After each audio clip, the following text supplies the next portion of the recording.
দেখুন বন্ধুরা, নিরামিষ পনিরের পকোড়া তৈরি হয়ে গেছে। এখন টেস্ট করব। অসাধারণ খেতে লাগছে। নমস্কার বন্ধুরা, ফুলকলি রান্নাবান্না চ্যানেলে আপনাদের সবাইকে স্বাগত জানাই। আজকে আমি আপনাদেরকে করে দেখাবো পনিরের পকোড়া। এই পনিরের পকোড়াটা আমি নিরামিষ করে বানাবো। এটা নিরামিষ ভুজিরাও খেতে পারবে। এই পনিরটা আমার নিজের হাতে বানানো পনির। এর আগে পনিরের ভিডিও করেছিলাম, তার থেকে অর্ধেকটা দেখিয়ে সেটা ঘরে রান্না করে খেয়ে নিয়েছি, আর অর্ধেকটা দিয়ে এবার ভিডিও করে আপনাদেরকে দেখাবো। আপনারা ভিডিওটা শুরু থেকে শেষ পর্যন্ত দেখতে থাকুন, আর ভিডিওটিতে একটা লাইক দেবেন অবশ্যই, আর চ্যানেলটিকে সাবস্ক্রাইব করবেন। পনিরের পকোড়া করতে লাগছে, এখানে সাদা তেল নিয়েছি, আর নিয়েছি পনির, বিস্কুটের গুঁড়ো, ধনের গুঁড়ো, এখানে হলুদ গুঁড়ো আর লঙ্কা গুঁড়ো একসঙ্গে নিয়েছি। এটা ময়দা, বেসন, কর্নফ্লাওয়ার, লবণ, ধনে গুঁড়ো, গোলমরিচ গুঁড়ো, আর এটা জোয়ান গুঁড়ো। এবার প্রথমে আমি পনিরটা পিস পিস করে নেব।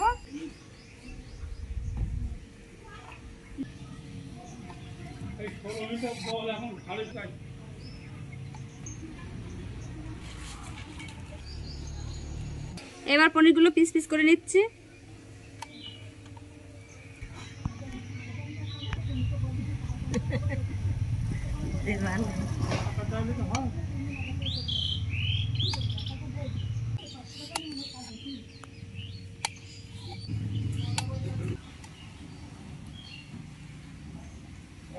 বন্ধুরা, পনিরগুলো কাটা হয়ে গেছে। এবার দিদির কাছে দেবো। আরে তুমি এর মধ্যে লবণ, হলুদ, লঙ্কার গুঁড়ো সবকিছু দিয়ে মাখাও, আমি এদিকে ততক্ষণে ব্যাটারটা তৈরি করি। পরিমাণ মতো লবণ দেবো, তাই তো? লবণ দিচ্ছি স্বাদ অনুসারে।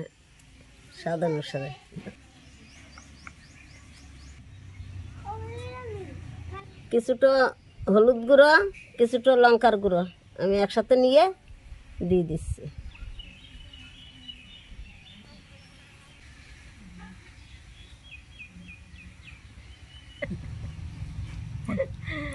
এবার দিচ্ছি গোলমরিচ গুঁড়ো, এবার দিচ্ছি জোয়ানের গুঁড়ো। জোয়ানের গুঁড়োটা একটু অল্প করেই দিচ্ছি, অল্পই লাগে, এটা লবণ দেওয়া আছে তো। পনিরের মশলাগুলো সব মিশিয়ে নেব। অপলি তাড়াতাড়ি করে ফেলা।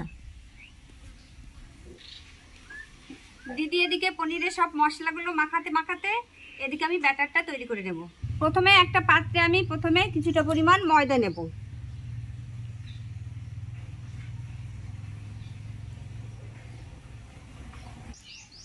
এবার কিছুটা পরিমাণ বেসন দেব।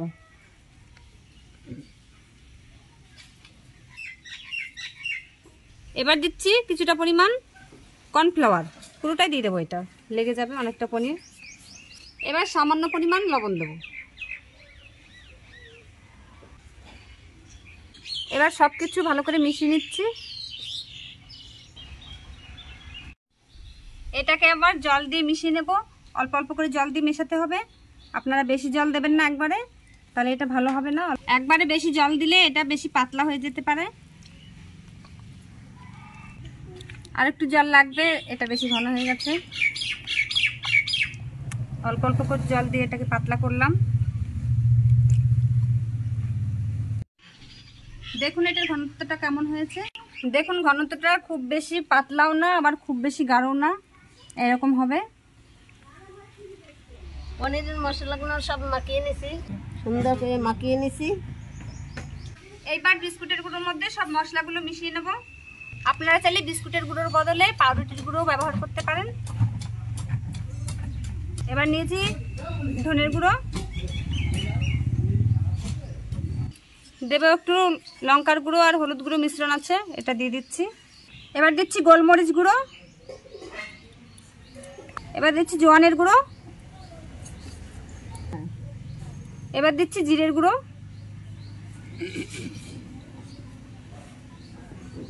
এবার সবকিছু একসঙ্গে মিশিয়ে নেব।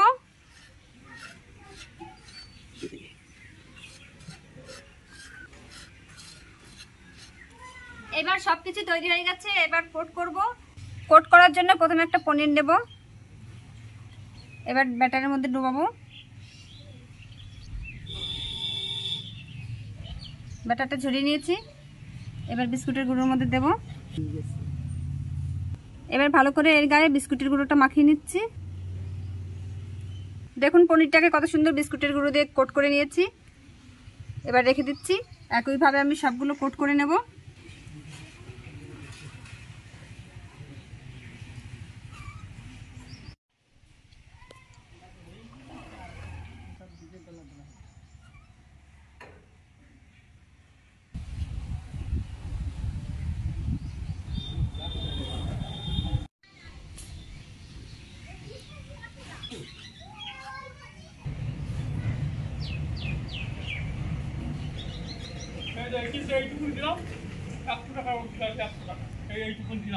তো সোয়া জায়গা হেনে কেছে না এখানে না দিলে একইভাবে সব পনিরগুলো আমি কোট করে নিয়েছি। ওইদিকে দিদি উনুন জ্বালিয়ে দিয়েছে, কড়াই গরম হয়ে গেছে। এবার কড়াইতে তেল দিয়ে এই কোট করা পনিরগুলো ভেজে নিতে হবে। এবার শুরু করব ভাজা। পনিরের পকোড়া করার জন্য গরম কড়াইতে তেল দিচ্ছি।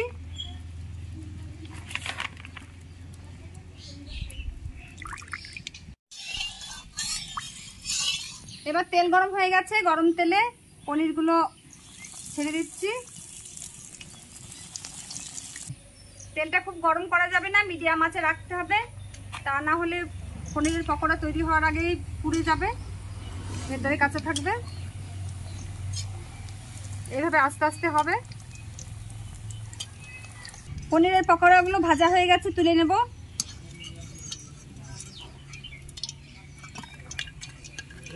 এইগুলো ভেজে তুলে নিয়েছি। এবার আমি প্রত্যেকটা পনির একইভাবে ভেজে নেব। না, জালের বাগটা পড়ছে না। তুমি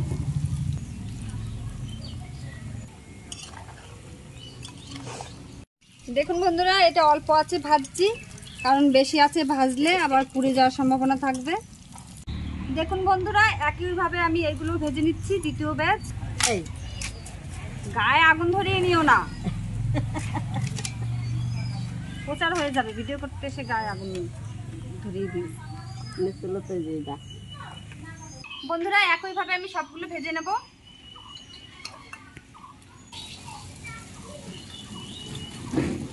দেখুন বন্ধুরা, নিরামিষ পনিরের পকোড়া তৈরি হয়ে গেছে।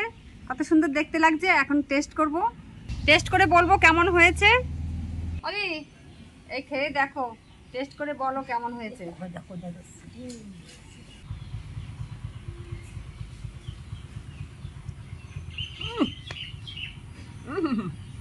কেমন হয়েছে? সুন্দর হয়েছে।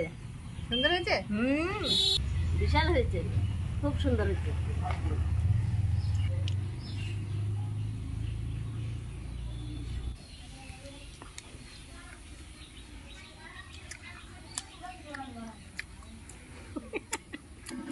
খুব সুন্দর হয়েছে, একদম ভাবা যায় না এতটা সুন্দর।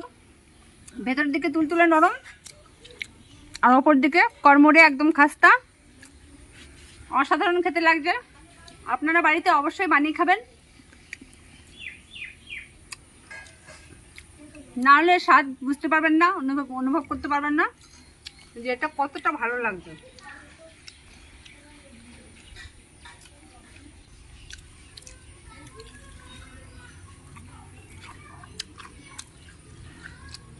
একদম কড়মড়ে আর ভেতরে একদম স্পঞ্জি।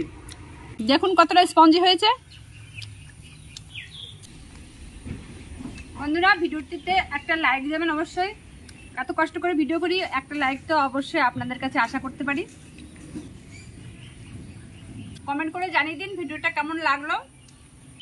আমাদের চ্যানেলটিকে সাবস্ক্রাইব করে পাশে বেল আইকনটি প্রেস করে দেবেন, তাহলে ভিডিও আপলোড করার সঙ্গে সঙ্গে আপনাদের কাছে সর্বপ্রথম পৌঁছে যাবে। ভিডিওটা আপনাদের সকল বন্ধুর কাছে শেয়ার করে দিন। ফিরে আসবো আবার একটা নতুন ভিডিও নিয়ে। ততক্ষণ আপনারা ভালো থাকুন, সুস্থ থাকুন।